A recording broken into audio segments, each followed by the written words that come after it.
Authority meteorologist Ron Rose. Oh, before we get to the life hack, Andy, I want to show you this right here.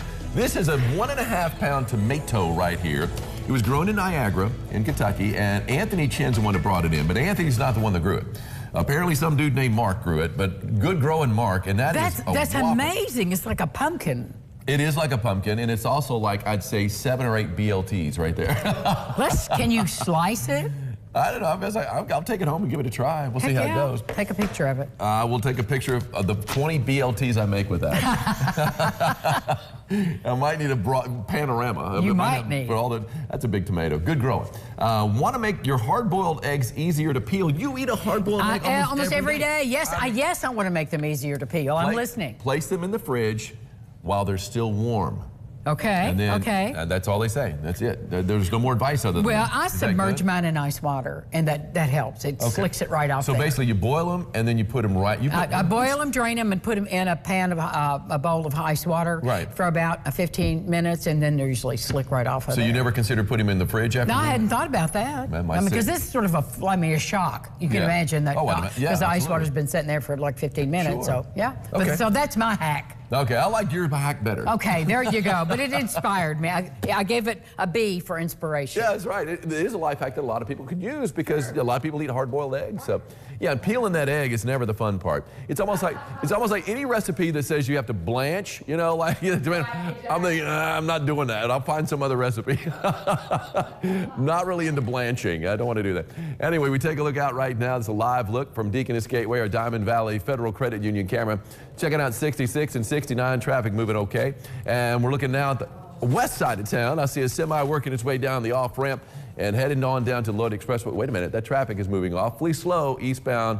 Do we have a backup? All right, good luck with that. Anyway, it's heading in from Mount Vernon to the west side of town, so we'll see, but it doesn't look like it's moving fast, that's for sure. I don't see any movement of anything. 431, that's our Austin Holmes camera down there in Central City. And finally downtown Evansville, you can see the shadows of the clouds being cast down upon the river. Great looking shot right there from on top of Fifth Third Bank, bird's eye view of downtown and beyond. 83 degrees right now, dew points at 72. Northwest winds already kicking a little bit around 9 miles an hour, and it's going to be mainly a northwest wind from here on out. On the backside of that cool front that moved through this morning, probably woke you up early.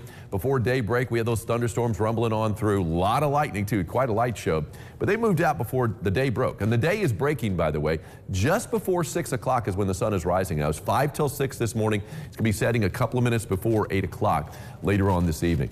Temperatures in the 80s for the most part. Got some rain-cooled air, though. Yeah, we still have some rain on the board, even though I'm not expecting anything severe today, tomorrow, or the next day. For the rest of this week, we do have some rain out there. And 79 Vincennes, 78 Fairfield, 79 Flora. Most of us out ahead of that rain. A little bit warmer. 84 in Owensboro, 82 Jasper, 84 degrees right now in Madisonville down to the south. Dew point wise, I mean, we're still in the low 70s, but it's nothing steamy. At least we've got that going for us. And we were occasionally, in fact, more than occasionally, steamy already this week. I mean, the 4 days leading up to this day, this week, we saw a lot of steamy. Today, still in the very humid range. I think for the most part, though, we're going to be down into the upper 60s to around 70, and I think it's going to be solidly in that humid range for a good chunk of this weekend. Check this out. I mean, we've had so many storms, but storms bring about some really cool-looking clouds, and this is one batch right here. Denny Hargett got this in Mount Vernon, Illinois, or Indiana. And you could see those mammatus clouds, those are like pockets of clouds like hanging, usually from the base of a thunderstorm. Sometimes it's after the thunderstorm. This was actually after the thunderstorm here. Lights coming through too, only adding to the effect. That is awesome. Denny, thank you so much. What we're calling Mount Vernon mammatus there. A line of showers now pushing in to the Evansville Metro. You can see it extending up to around Petersburg. Not noticing any lightning with this batch, but this is on the back side of the cool front. But that low pressure is getting a little bit closer. It's in central Indiana is where it's centered right now. So it's drumming up a few showers, and I'll show you that bigger picture here in a second. But you can see that line of rain.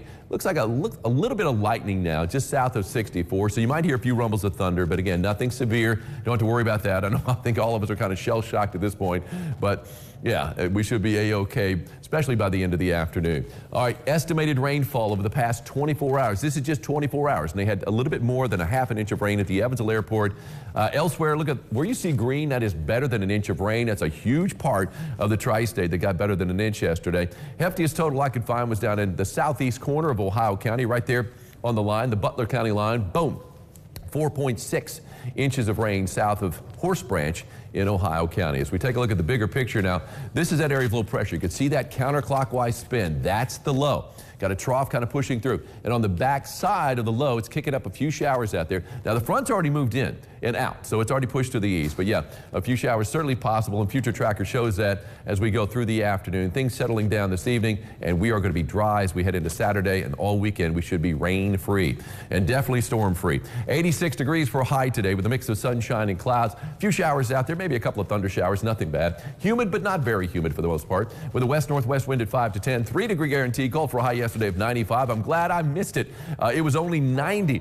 I don't mind that at all. It would look like it could be a brutal afternoon. The storm saved us, although you're saying, really saved these storms? Yeah, really. It's kind of like trading one bad thing for another bad thing, but at least we didn't get heat index 110 to 115 yesterday. 86 for a high today, 90 tomorrow, 92 on Sunday. First weekend of August looking dry and pretty typical for this time of the year. Heating up a little bit early next week. We're going to cool off by midweek, and what a cool picture this is. Look at that thunderhead right there in the shot, and you can see the shadow it's casting. You see, this is what the whole sky should look like right now. But you got the shadow from that thunderhead in front of the setting sun and then reflecting off the water. That is an awesome shot. Jeremy Doherty got this in Eccles, which is in southern Ohio County. Fantastic. Love it, Jeremy. You know what else is fantastic? Food from Susanna Dickman, right, really and she is up next.